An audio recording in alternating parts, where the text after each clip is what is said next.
Nesse período de altas temperaturas, é muito importante manter a hidratação constante. Uma questão de saúde. Quem nos explica é a repórter Indira Gomes.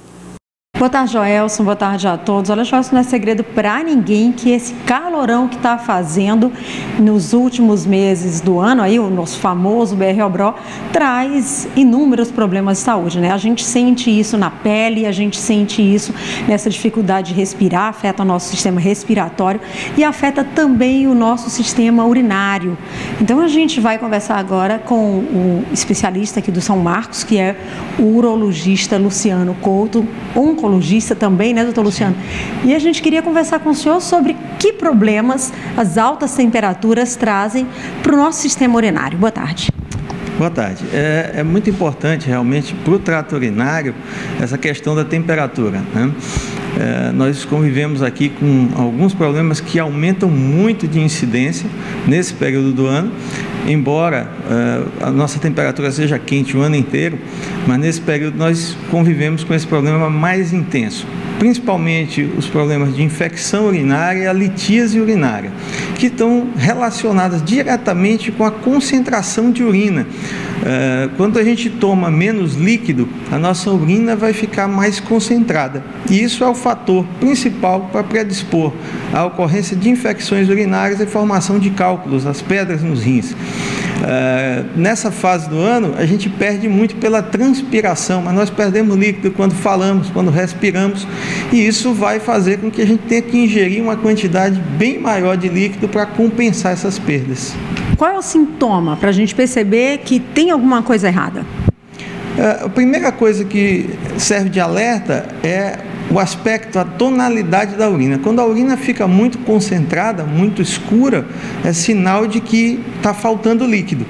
E a partir daí podem começar a aparecer sintomas já dos problemas.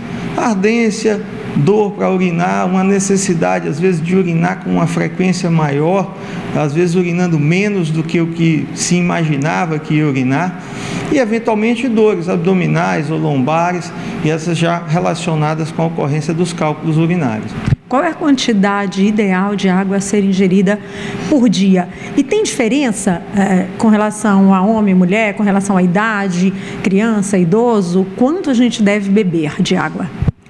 A fórmula é um pouco mais difícil, na verdade, porque não é quanto beber, mas quanto urinar. O ideal é que a gente urine por volta de 2 litros por dia. Quanto maior a temperatura, mais eu vou precisar beber, porque eu vou estar perdendo pelas outras formas de perda insensíveis que eu comentei, que é o suor, a transpiração ao falar, né, e ao respirar.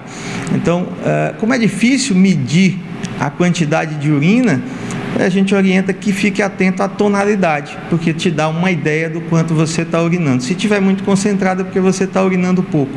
Em relação às crianças, elas naturalmente sentem mais a necessidade de beber água. A criança pede água para você toda hora, porque como ela tem uma concentração de água muito maior no organismo, ela sente mais facilmente a diferença, a perda de líquido.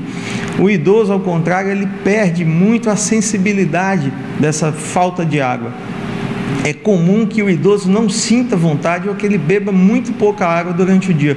Por isso é importante que haja um processo educativo e que haja a atenção das pessoas, dos familiares, para estar lembrando a eles a necessidade de beber, porque eles não sentem vontade.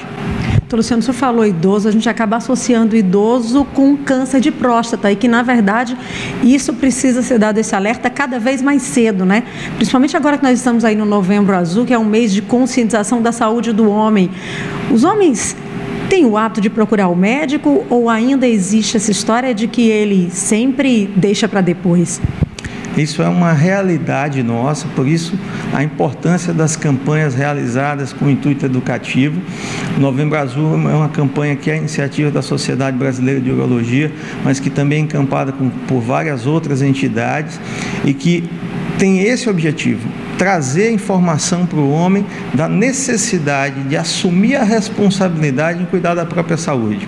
Então, essa campanha Novembro Azul vem fazer esse alerta, principalmente a partir de que idade os homens já devem começar a fazer esses exames periódicos também? Quando nós falamos de câncer de próstata especificamente, a orientação que começa aos 50 anos de idade para todo mundo, e para quem tem fatores de risco aumentados para câncer de próstata, que seria a idade, o fator familiar, né, antecedente familiar, os indivíduos de raça negra e os obesos começariam aos 45 anos de idade. Mas a campanha do Novembro Azul, já do ano anterior para cá, nós fizemos uma mudança para que não seja apenas uma campanha de prevenção de câncer de próstata, mas fundamentalmente cuidar da saúde masculina como um todo. Tá certo, muito obrigada então, doutor Luciano Couto. E a gente aproveita também, Joelson, para chamar a atenção para um evento que vai acontecer no próximo dia 25, no domingo, pela manhã, lá na Praça Floriano Peixoto, que fica ali em frente ao 25BC, que é uma atividade Troque o Medo por Esperança. É um convite da Sociedade Brasileira de Oncologia para que toda a população conheça os riscos e saiba também as formas de se prevenir contra todos os tipos de câncer. Joelson.